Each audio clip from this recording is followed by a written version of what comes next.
On here and joining. While we're waiting for Amanda, I just want to kind of make a quick introduction. So today I'm talking with an Austin-based author, Amanda Eyre Ward, about her latest book, The Jetsetters. While we wait for Amanda, I just want to thank everyone for taking the time to join us for this literary lunch break, as well as all of our other programming. You can find our full schedule on our social media and on our website.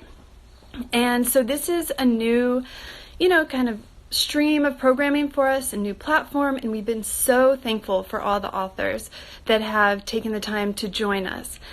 And just a reminder that the best way to support these authors is to buy their books from your local and independent bookstore, or through bookshop.org, which is a platform where they are helping independent and local bookstores sell books for independent bookstores that may not be able to meet the need at this time. So I see Amanda down there, so I'm just waiting to, oh, here she goes. Okay, we're gonna go.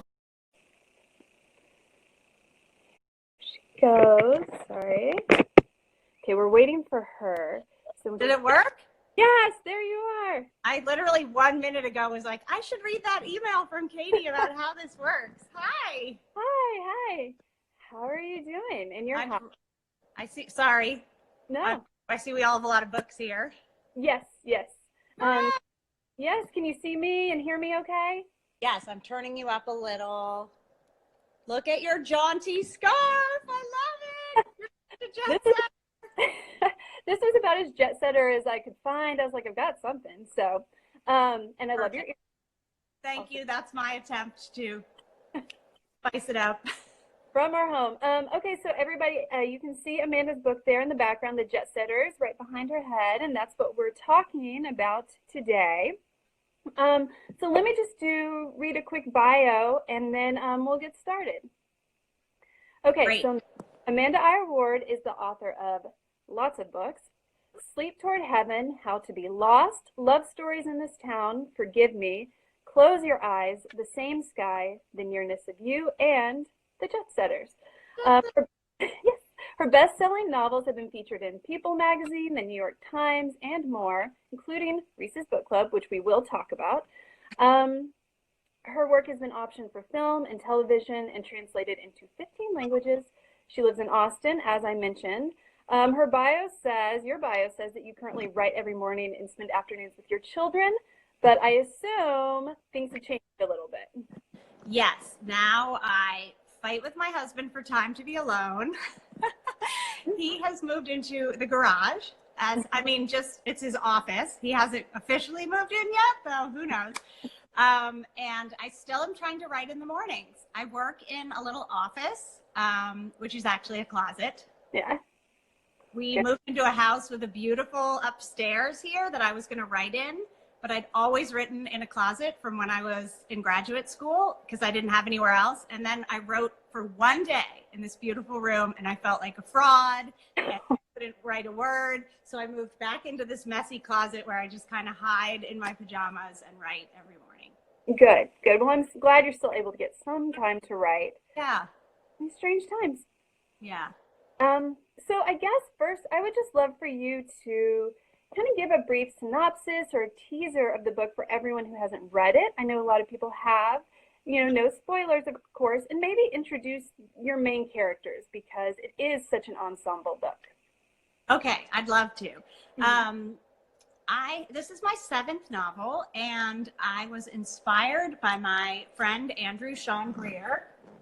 This book I think I have right here. Here it is. So he is a friend of mine from graduate school, and he wrote this hilarious book called Less, and there it is. And I thought, I love reading a comedy, and I love a book that takes you around the world. And so I stole that idea. But I just thought, could I do that? Could I do comedy? Because most of my books are dark humor.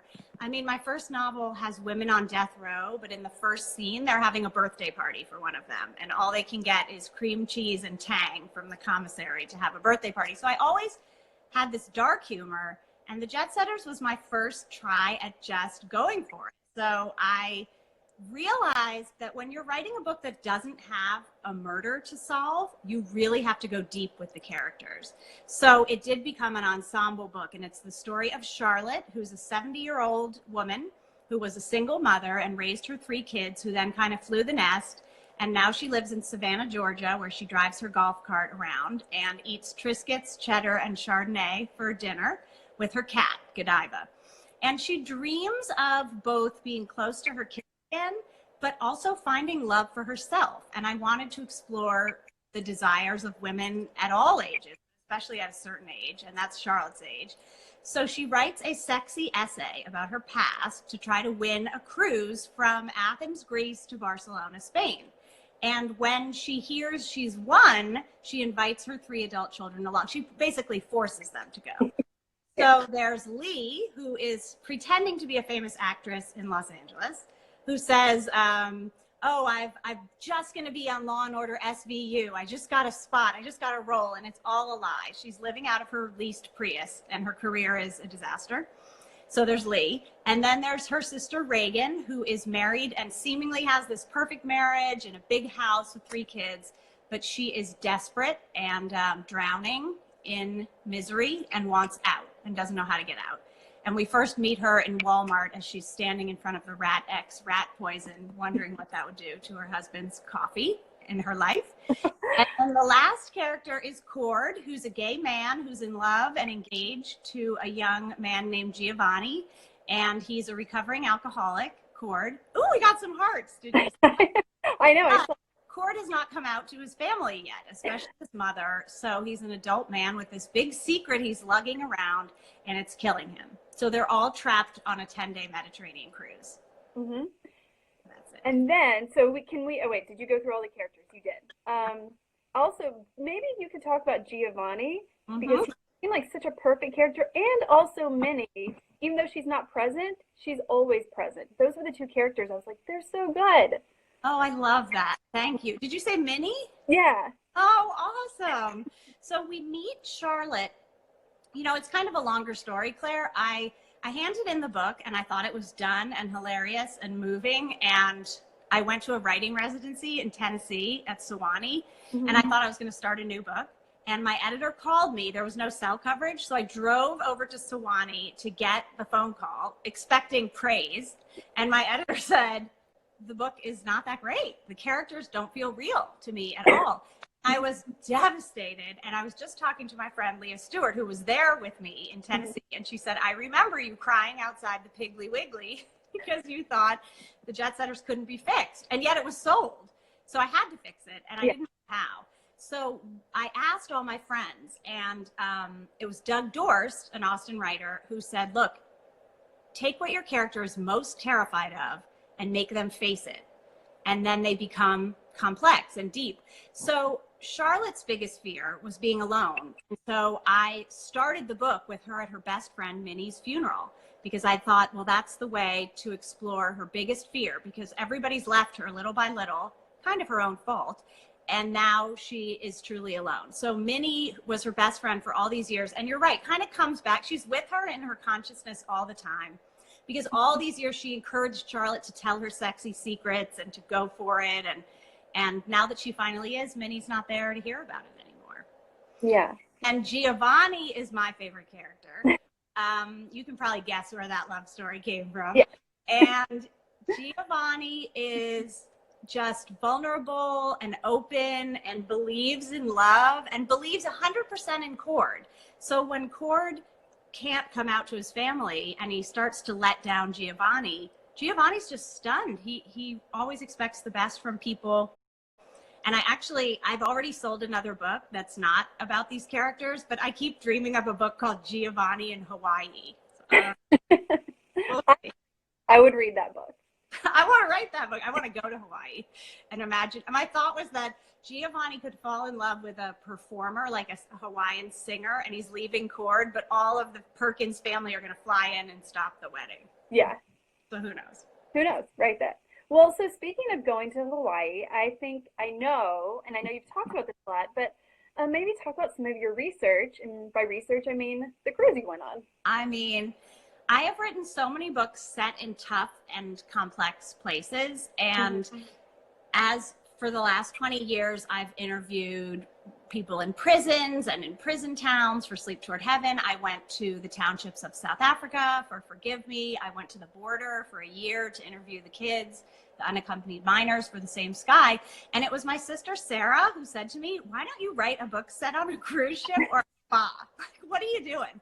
So when I decided to write this book, I had the characters and they won the cruise. They got the cruise tickets, and then they were about to board. And I've never been on a cruise ship. I actually once had looked up close at a cruise ship when I was working for an Austin startup, and we were sold, and I got like $500. And my husband Tip and I went to Cozumel and stayed for a few nights in this horrible hotel attached to a Subway sandwiches with a sombrero on top. And we saw a cruise ship and went and tried to get on it to get back to Texas, but we never got it. So there I am with this novel that was, I can't remember, I don't think it was sold yet. I think it might have been. Anyway, and I'd never been on a ship. Yeah. So I booked the tickets. It was the most, I was just talking to my kids last night about this. It was so my husband Tip, who's a geoscientist, said he'd rather be shot than go on a cruise. He refused to go. So, and I had a little daughter then. And so I left her. I said, all right, I'm leaving the baby with you. And I took my 2 little boys and booked this cruise. So Carnival Cruise Lines, it's all historical now, right? Like, who can even imagine? Yeah. Carnival Cruise Lines had built this mega ship in Italy, and they were doing a few insanely cheap itineraries from Athens to Barcelona. I think it was $300 from Athens to Barcelona for 10 days. And so I booked it and got on a plane to Athens, and it was the most incredible trip of my life. Oh, yeah, good. I'm glad that the research was fun. So, I thought I knew what the book was about, of course, but I honestly expected something a bit more madcap than it was. Because, you're like a cruise ship and an old lady and a family and kind of this ensemble cast.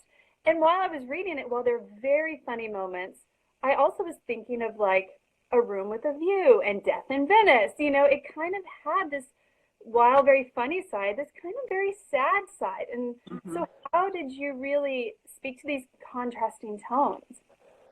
I think, to be honest, that this is as funny as I can do.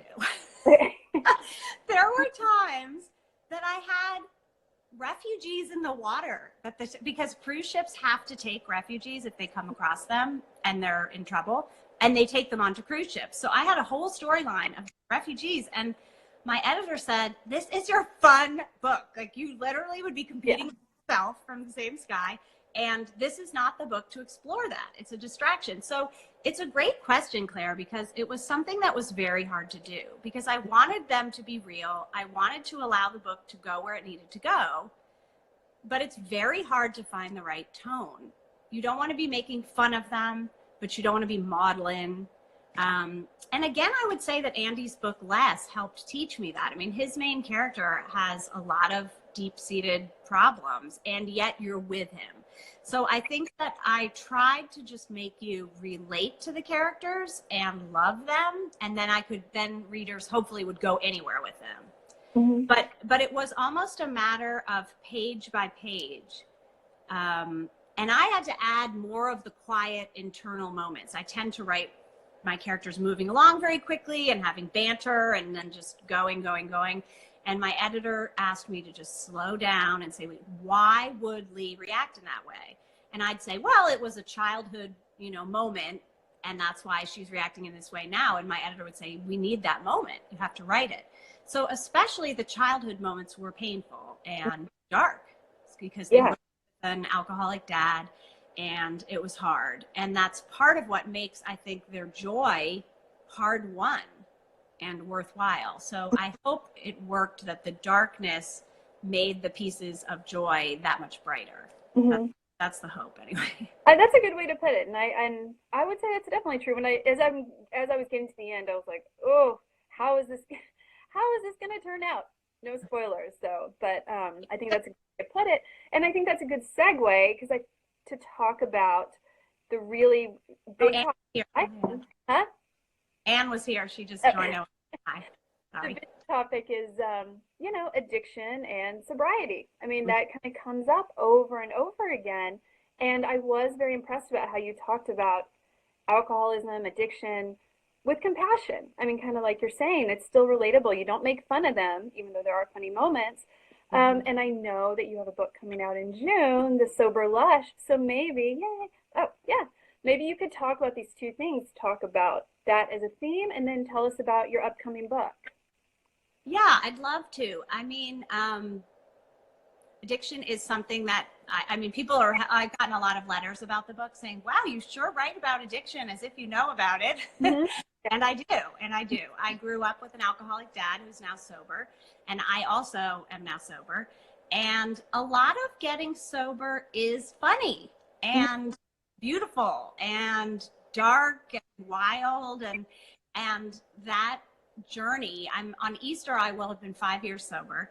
I don't really talk a lot about it publicly, but as my friend Meg Gardner said, you wrote the book and cashed the check, so start talking about it. It's kind of a private thing. Yeah. To me. However, I now feel comfortable saying, I'm really proud. It's changed my life getting sober for the better in a million ways. It's the hardest and best thing I've ever done.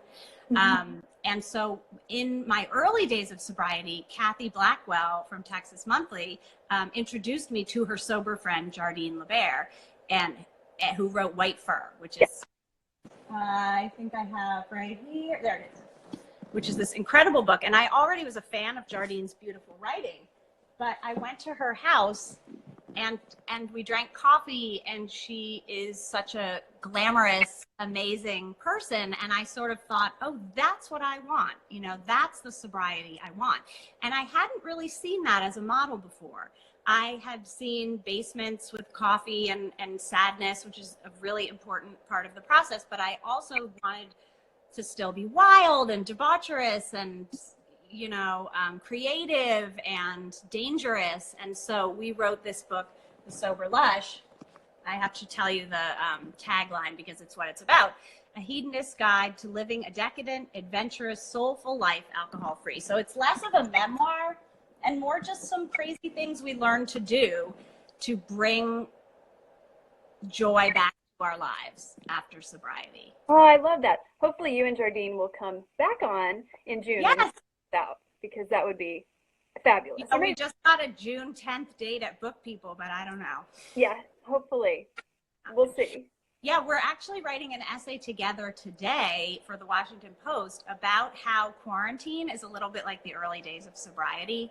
Oh. How you kind of we're all learning to sit with the boredom and to figure out what exactly we're missing and how to replace it with something that's possible now.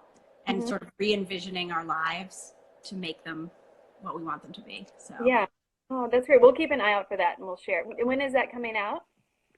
The essay, I don't know. They wanted it in a day, so we'll see how. Probably soon. Soon, yeah. Okay. So we're getting kind of close to our end of time, but I would love to know, what are you reading right now? What would you recommend to people watching who loved your book? Books like this. That is a great question, and I had some ready to go. But anyway, I'm starting a book called The Roxy Letters, and it's an Austin author. I'm really excited to read it. It looks fun and funny, and I can't wait to get into it. Mary Pauline Lowry is the author, and she has a billboard painted sticks in Congress. So that's kind of, you can drive there and see it and read. And I also last night I get to read The New Yorker now because we all have time. And there's an incredible article about the early days of quarantine in China by their China bureau chief. And it's actually kind of funny about how in his apartment building, people started ordering 100-inch TVs and like food for 6 months, and how all the delivery people had to get, anyway, it doesn't sound funny, but it is. So I'm loving that, and I just ordered The Overstory, which I've heard great things about. Yes. Read that? I've started it. This is a good time to read it. I feel like you have to invest yourself in it. Well, everybody's telling me to read Hilary Mantel, but I couldn't even read Wolf Hall in the best of times. I don't know what's wrong with me, because everyone I know loves it, but I don't know. Yeah. There's a lot of books to read right now. And how about you? What are you reading? What am I reading right now? I just finished, well, I'm reading Saeed Jones's memoir right Oh, now, which is so so great. good.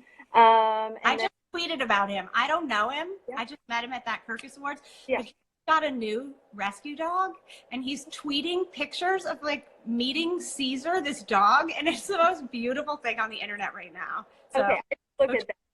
oh, Yes. And then my kind of escape book is I'm reading some Tana French, like, oh, she's the best. yeah. Read So them all, or are you reading the Witch Elm, or which I one? finished The Witch Elm. Actually, I went back. I'm reading The Secret Place. Is that the girls in the boarding school? Oh, Yeah, love that one so much. that's She's a good one. my idol. Yes. Let's see. Oh, my last question before we go is, do you have any other kind of virtual book events coming up that if anyone wants to hear more or questions besides mine? Why am I blanking? Because I do, And if but you I can't give it now, we can share it. Like we'll put it out on, on our socials. great. I will let you know Okay. in the short term Yes. because I do, but I'm blanking on them now. Okay. You know what I realized? We're I guess technically out of time. Do you want to read anything from your book? Do you want to go out on like read a short Sure, little? Okay, let's do that. I'd love to. Thank Okay. you, Claire. Yeah, yeah. Um,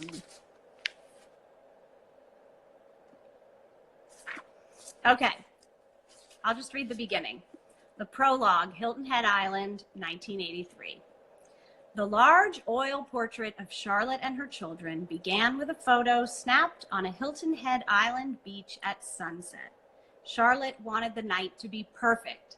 She packed a cooler of beer and Cokes in glass bottles.